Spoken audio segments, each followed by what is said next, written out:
ሰላም ጤና ይስጥልኝ እንደምን ቆያችሁ ከቻናል ዋና ቤት መረጃዎች ጋር አብራችሁ ቆየው ነኝ ፍራታ አጥናው ነኝ መልካም ቆይታ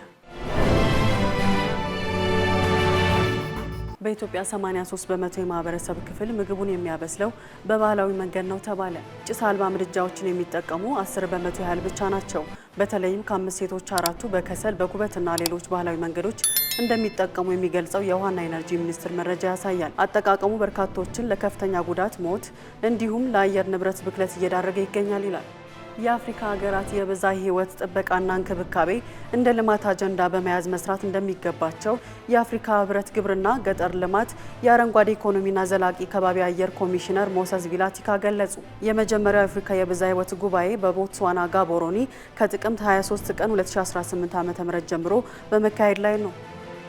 ያልታመመ ሰውን ታማሚ በማስመሰል ተሽከርካሪ ውስጥ አስተኝተው ከህብረተሰቡ ገንዘብ ሲለምኑ የነበሩ 9 ተጠርጣሪዎች በቁጥጥር ስር ዋሉ በእርዳታ ስም የተሰበሰበ 23325 ብርም እጃቸው ላይ ተገኝቷል የኢትዮጵያ ካፒታል ገበያ ባለስልጣን ለፕሮ ኢንቨስትመንት ካፒታል ኃላፊነቱ የተወሰነ የግል ማህበር የካፒታል ገበያ አገልግሎት ሰጪ ፍቃድ ሰጠ የተሰጠው ፍቃድም ድርጅቱ በዋስትና ኢንቨስትመንት አማካሪነት ምድብ ስር እንዲሰራ ያስችለዋል ተብሏል የጣሊያን መንግስት ከ2026 እስከ 2028 ባለው ጊዜ ከአውሮፓ ህብረት አባል ሀገራት ውጪ 500,000 የስራ ፍቃዶችን ለመስጠት ማቀዱ ተዘግቧል። ይህም ጣሊያን በተለይ በኮንስትራክሽን ዘርፍ ያጋጠማትን የሰው ኃይል እጥረት ለመሙላት ያቀደችው ስለመሆኑ ተገልጿል።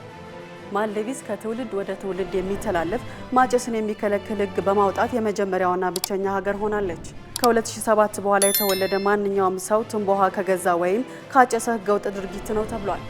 ከለቱ የቻናል ዋና ቤት መረጃዎች ጋር አብሬያችሁ ቆይታ ያደረኩት እኔ ፍራታ አጥላሁን ነበርኩኝ የእነዚህንና ሌሎች ዝርዝር መረጃ በምሽት የዜና ወጃችን ይዘን እንመለሳለን መልካም ቀን ተመኘን